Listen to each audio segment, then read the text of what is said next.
There is a conversation most people never have. Not with a therapist, not with a partner, not with anyone who can answer back in a way that makes the problem easier to carry. The conversation I'm talking about is the one you have with yourself, not the running commentary in your head. You are not enough. Not the planning and reviewing and worrying that fills every available silence. The actual conversation. The one where you sit down with the parts of yourself you've been avoiding and ask them honestly what they want, what they are afraid of, why they keep doing what they do. I had that conversation once during the darkest period of my life, and not because I wanted it, because I had run out of everything else to try. And what happened in that conversation changed that any book can taught you, any therapy session, any self-improvement framework I had ever found. I want to tell you about a specific moment. I was deep in addiction, not the beginning of it, where you can still tell yourself it's under control. The middle of it, where you know exactly what's happening and you keep doing it anyway. And there was this voice, not a metaphor, actual internal voice that I have been arguing with for years. You are doing everything right. That told me that I was ruining everything, that I was wasting life that I could have had, that the person I was supposed to become was watching from somewhere and losing his patience. My response to that voice for years was to drown it. Substances, business and distractions, anything that could make it quieter. And one night, I don't know why that night specifically, I stopped drowning it. I sat with it. And instead of fighting it,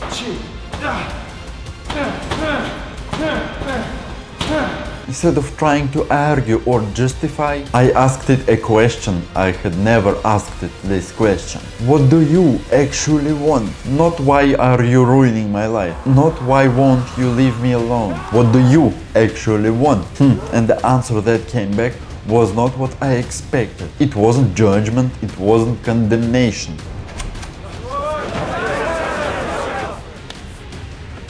It was something that sounded more like grief. I wanted the life I had been promising myself for years and never building. I wanted to create, to be free, to matter. It wasn't against me. It had never been against me. It was the part of me that remembered what I actually wanted when I was still honest enough to want it. Carl Jung spent entire his life arguing that most people haven't fully absorbed. You are not a one person. You are a collection of subpersonalities, different parts and different voices, different aspects of the self that is far more complex than the single narrator you present to the world. Jung called this the psyche, a wall with many parts, not a simple unity. And one of those parts, the part he spent the most time investigating, was the shadow. The shadow is not your enemy. It is not an evil part of you. It is a part you rejected. The feelings you were taught not to feel.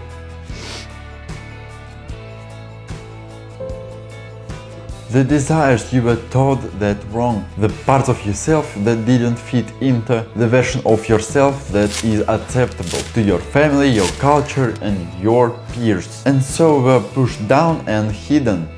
The shadow doesn't disappear when you hide it. It goes underground, and from the underground it runs. It shows up as a pattern you can't explain, the reaction that seems disproportional, the self-sabotage that arrives when the things goes well, the voice that criticizes you at 3 a.m. when you are too tired to fight it. That voice is not your enemy. That voice is your shadow trying to be heard, and it will get louder the longer you refuse to listen. Internal family systems therapy, developed by Richard Schwartz, takes this further. It maps the internal world as a system of parts, each with its own perspective, its own fear, its own reason of existing. The inner critic has a job to protect you from failure by pointing out flaws, first. The part that procrastinates has a job to protect you from exposure of trying and being seen to fail. The part that self-destruct has a job to release pressure that has built to an unbearable level and has no other exit. Every part of you is trying to help you in the only way it knows how, with the tools it has, which are often the tools of a much younger version of you.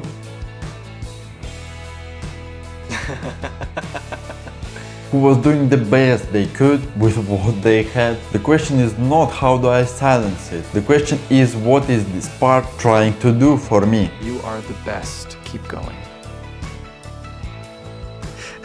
And is there a better way to do it? So how do you actually have this conversation? Not as a concept, as a practice. First, create the conditions for honesty. The internal dialogue that changes things does not happen in the middle of a busy day. It happens in stillness. 10 minutes, no phone, no input, no output, and just sitting whatever comes. Not meditation exactly, just presence.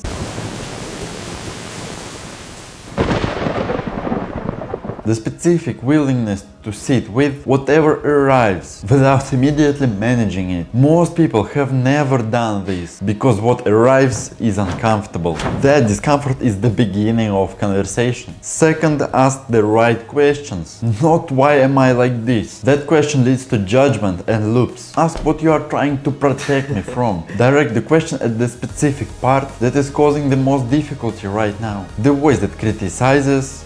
Subscribe on ShigaPOV channel. Subscribe on ShigaPOV channel. The part that avoids, the part that is angry, afraid or numb. What are you trying to protect me from? And then there is the hardest part, to listen, without defending, without explaining, without immediately deciding that the answer is wrong. It is a lie. They know. Third, negotiate rather than fight. When you understand what the part is protecting, you can offer it something better. Not I'm going to stop listening to you, but I understand why you do this. Let me try something different. And if it doesn't work, I'll come back. This sounds like a conversation with another entity. Hi, what's up? Haha. In a sense, it is. The parts of you that formed in childhood did not update automatically when you grew up. They are still running the old software. Talking to them directly, negotiating rather than suppressing, is how the software updates.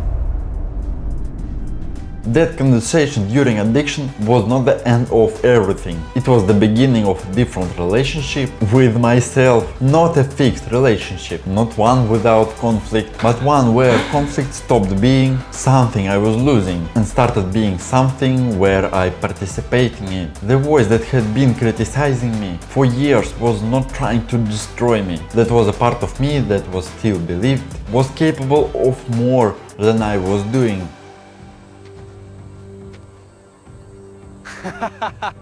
That belief expressed painfully, badly, through self-criticism and sabotage was the most loyal thing inside me. The most important conversation in your life is not one that you will have with another person. It's the one you keep postponing with yourself. The parts of you that you've been drowning out, the voices you've been arguing with, the shadow you've been running from. They are not waiting to destroy you. They are waiting to be asked what they want. And the answer almost always is something you already knew, something you stopped letting yourself want, because wanting is feel dangerous. Tell me in comments what part of you you've been avoiding to talk with. Press like and subscribe.